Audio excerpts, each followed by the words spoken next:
I'd never seen a sky that colour. Yellowy, black, greeny, purple. It was uncanny. Oh, it was a day and a night that we shall never, ever forget. I couldn't believe that this was happening. First the sky, and then this horrible smell. Really sulphur smell. Thunder and lightning, and it was horrible.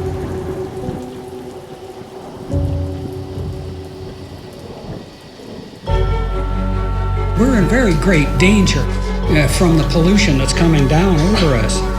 And we've been led astray by the military-industrial complex. Dangerous chemicals over us from Is the government experimenting with our weather? That's the question at the heart of a phenomenon called chemtrail. Chemtrails is now a term getting referring to the widespread visible attention. trail left by aircraft Millions in of the tons sky. of toxic poisons released by our Confirmed that planes during the as Cold part of War, the the government United plot to States affect military climate change. conducted secret The government is up there in airplanes spraying all kinds of chemicals to change or manipulate the weather, leaving what you see there, and they call that a chemtrail. Geoengineering. They say it puts poison in the soil. Tests show high levels of these chemicals in our rain and soil. using planes to spray chemicals into the atmosphere to manipulate or control rain. And that's why health department records show a sharp increase in barium and aluminum in California's water supply. We shall propose further cooperative efforts between all the nations in weather prediction and eventually in weather control. The Army's need to know more and more about weather that surrounds this planet is a vital part of the expanded research program of atomic weapons. We all talk about the weather. The Army is doing something about the weather.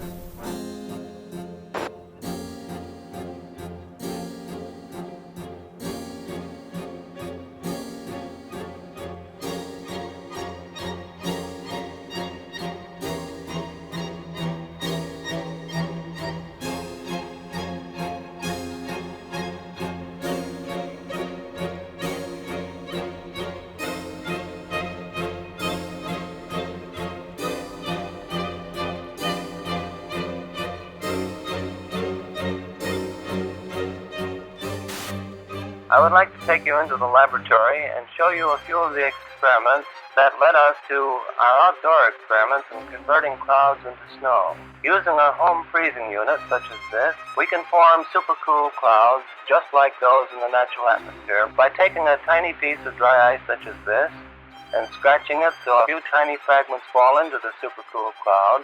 Long streaks develop. The particles grow very fast. They grow about 1 billion-fold in volume in a few seconds.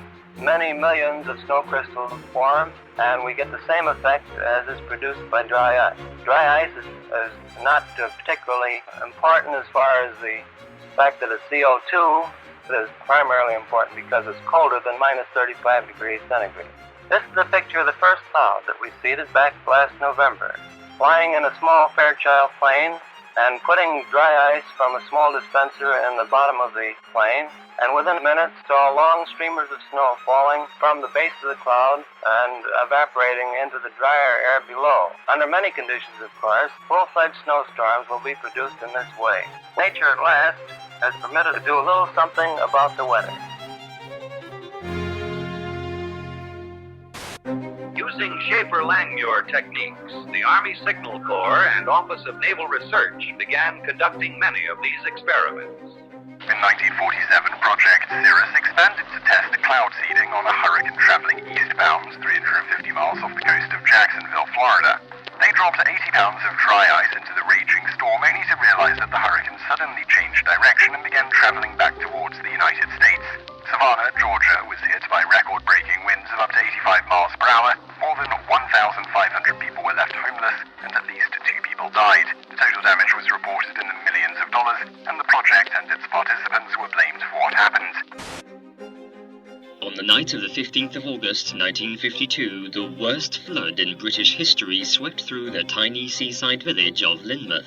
90 million tons of water devastated the area, killing 35 people and leaving over 400 homeless. 40,000 tons of boulders were dragged off the moors, destroying houses and cars. Porters spoke to squadron leader Len Otley. he confirmed that he worked on Project or Operation Cumulus, which was also referred to as Operation Witch Doctor. What's more, in mid-August 1952, Alan Yates, a lecturer at Cranfield School of Aeronautics at the time, was asked to take part in cloud seeding experiments. According to Yates, the artificial rain fell over Lynmouth and washed the village into the sea. Newly declassified documents prove that Project Cumulus was indeed going on the day of the flood that year.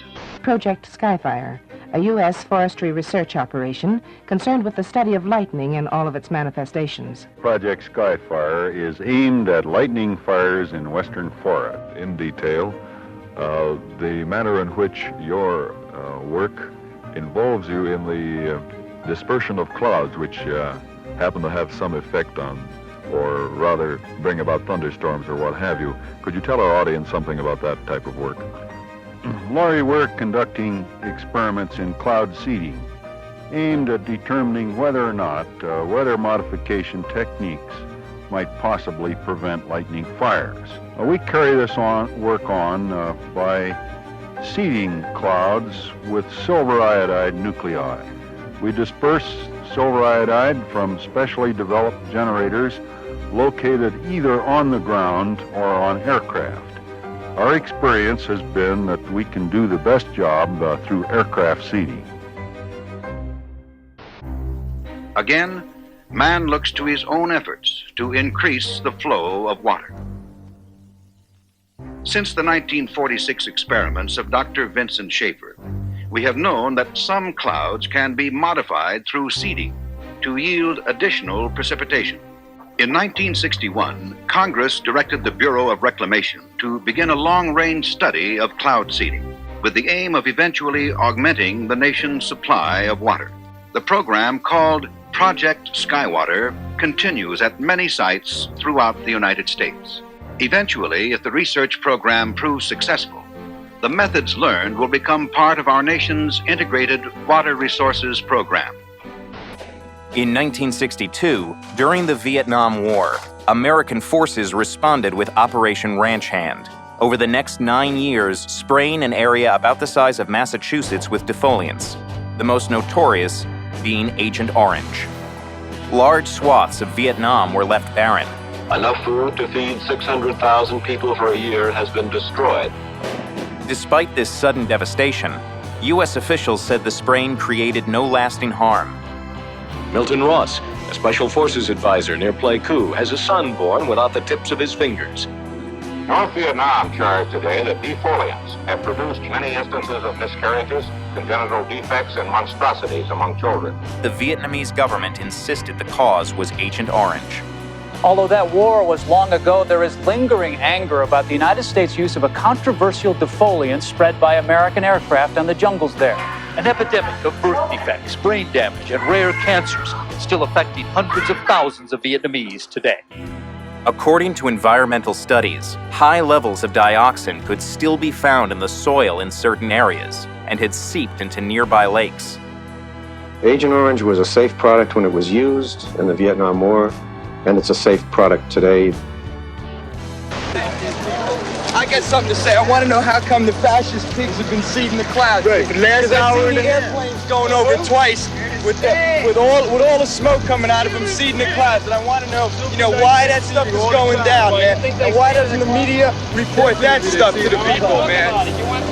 I'm telling you what happened. The planes come over for an hour and a half and they seeded all the clouds. The second time they people of unknown origin were seeding the clouds over the I don't know what they hope to prove, man. Project Storm Fury assembles a team of highly trained scientists and technicians to fly into mature hurricanes.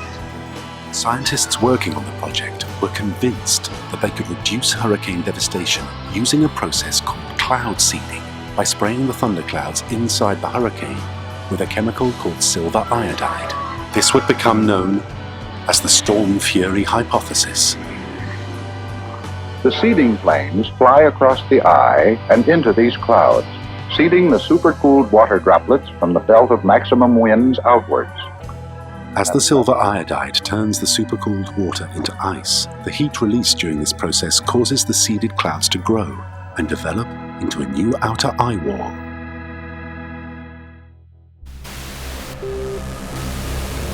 At that time, the United States Army were in Vietnam. Pierre Saint-Amand was part of the team assembled in a top-secret cloud seeding operation known simply as Project Popeye.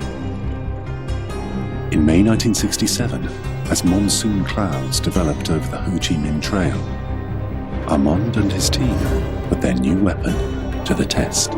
We ejected the material so that it fell into the growing part of the cloud, and it rained very heavily out of it, and everybody was convinced with that one experiment that we'd had done enough. Project Popeye had opened the door to a new and dangerous type of warfare. Some said, if you control the weather, you can control the world. Military planners imagined loading the clouds with radiological, biological, or chemical agents and having them rain on demand. They could attack your enemy using the weather, but deny ever doing so. Allegations were made that cloud seeding had not only made jungle paths impassable, it had also killed thousands of innocent people. But this didn't stop governments from continuing to explore ways of modifying the weather, sometimes for highly questionable purposes. And that message calls for new frontiers, new visions. It calls for us taking the steps now that will make us no longer second in space and in science. It lays the predicate and the foundation for the development of a weather satellite that will permit man to determine the world's cloud layer and ultimately to control the weather, and he who controls the weather will control the world. It lays the steps that's necessary to provide a nuclear rocket that will produce benefits that are so unlimited that I couldn't tell you about them if I had all afternoon.